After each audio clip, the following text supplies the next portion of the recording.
But let's get into it, Amir. There was a recent shakeup in Atlanta. Now, in this past offseason, they got rid of their old regiment, of course, led by Desmond Ritter and Arthur Smith, and they brought in a new regiment. They brought in Raheem Morris, and they said, we need a quarterback. Let's go out there and give a quarterback $90 million guaranteed in Kirk Cousins. He was looked at to kind of transform this offense, unlock some of these younger, talented weapons around him, and really take this offense to elite levels. Now, they started the year okay, right? They started the year good. You could tell there was an adjustment period, but this last month and a half of football has been so bad that Raheem Morris has decided it's time to hand the keys over to our first round draft pick, the number 8 overall pick, my quarterback for heading into the year, the Michael Penix Jr., a guy that was a journeyman in college, but his last 2 years in college, he dominated at the University of Washington. And his last year, of course, we all remember top 2 in Heisman, right? The runner-up, and he led his team to the national championship and lost to Michigan. But this is a guy that has a rocket for an arm, Amir. He's Yeah. probably, I think, I had him as the most accurate quarterback going into the season. I said he's the most pro-ready quarterback because, again, 6 years in college will do that for you. Now again, you might just look at him as, hey, he's a great pocket passer, right? Very accurate, and he can move the sticks.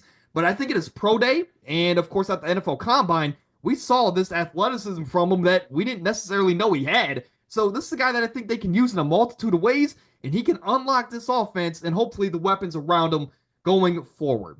Now, their next 3 games, Amir, it's very favorable. They have the Giants at home. Then they go to Washington. That's a big one.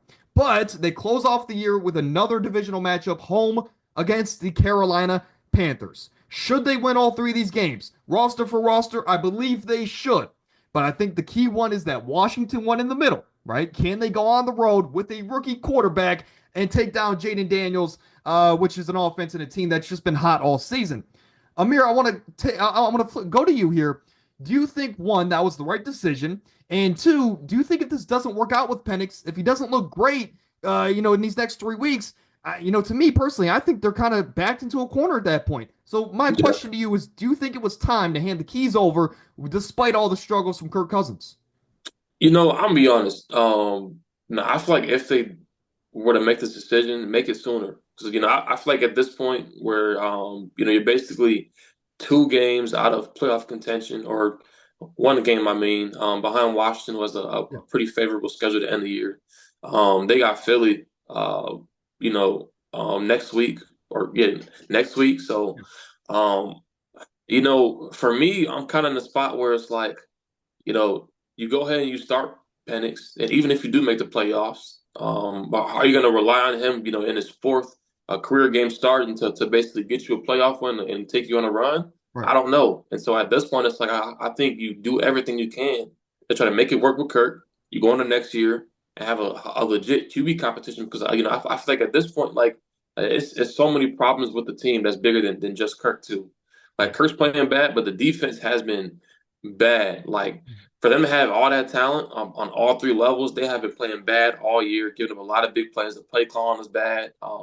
The receivers have been underperforming at times. Outside of Drake London and probably Darnell Mooney. I mean, Kyle Pitts is out there jogging routes, not run blocking. The And greatest so, decoy in NFL history. Go ahead. yeah, right. So I think at this point, um, I believe they should have kept starting Kirk, which sounds crazy because he's played terrible. And I think next year you go into an actual QB competition. You give Kirk maybe like 4 weeks. Yeah, we talk so much about the benefits of having just this veteran, and then you give your rookie, even though he played 6 years in college and he's played a lot of football. There's a lot of benefits to letting them grow at the NFL level, right? Give them time to mature mentally to get ready for NFL action. Because as great as he was as a college quarterback and as much experience as he has, it's not like the NFL, Amir. So Yeah. there's going to be an adjustment period no matter what. I just believe give him more time, like you said. Let Kirk finish the season, go into next year. It's not like you're going to lose some of these young stars that you Right. have, and then let Penix take over. But it's time, and I think that once you take this route, you can't go back. So Kirk Cousins is pretty much done as an Atlanta Falcon. I Yeah. don't think he's coming back next year. I think they're probably just going to eat this dead money like the Broncos did with Russell Wilson, and they're going to move fully into the Penix era, excuse me. So Kirk Cousins, big free agent. He's probably going to come to our Cleveland Browns. But what I want to do, Yeah. Amir, looking at their next three, again, they're 8-6 tied for the division lead. How confident are you? 1 to 10, one being the least, 10 being the most. How confident are you that they can make the playoffs? To me, I understand. In typical Atlanta Falcons fashion, they're probably going to lose some of these games. But I think winning two of these three games gets you in the playoffs, whether if you win your division or not. So to me, I think you could beat the Giants and you could beat Carolina. If you can find out a way to beat Washington on the road and in Penix's second career game against a defense that hasn't been great all season. And again, we know how these rookie quarterbacks will sometimes find success early on because there's not a lot of tape on them at the NFL level. I think that if they can win two of these three, maybe steal the one against Washington, you're sitting there at 10-6 or 11-6, and you're a great team heading, or I guess you're hot going into the playoffs. At that point, winning four straight. I'm going to go with an 8 out of 10. I think they can make a good, I think they can win some of these games and make the playoffs, Amir, whether if they win their division or not. Sneaking in probably as a seventh seed with Michael Penix leading the charge. But you're on the flip side of this, Amir. Explain that. Why are you I guess on the opposite side of this. So me, I'm on the opposite side, just for the simple reason I really just can't picture them making the playoffs over Washington. And Washington also has a favorable schedule as well. You know, I believe Washington will lose this week against Philly, and then or next week. I mean, and I think Washington is still gonna go.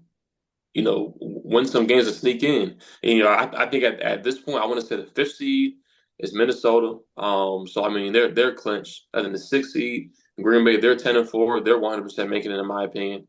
And then, that sixth seed or no, the seventh seed right now is Washington at 9-5. And so I think even if they do go into the playoffs with the same record, I just can't picture Michael Penix beating Washington on the road in a second career start. I can't really picture it.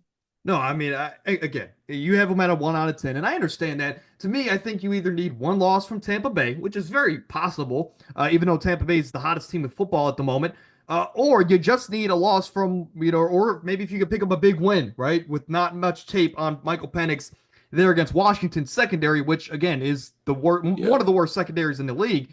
But again, I understand your point there. There's going to be an adjustment period. They're playing the Giants this week. That pass rush might even Yeah. bother him to the point where he doesn't have a great rookie debut. But again, I believe the talent around him, they just have him do the bare minimum, and this talent can carry them to the playoffs. But again, they need some help. They either need to win out or they need Tampa Bay to lose one. And then, of course, they'd be able to get in.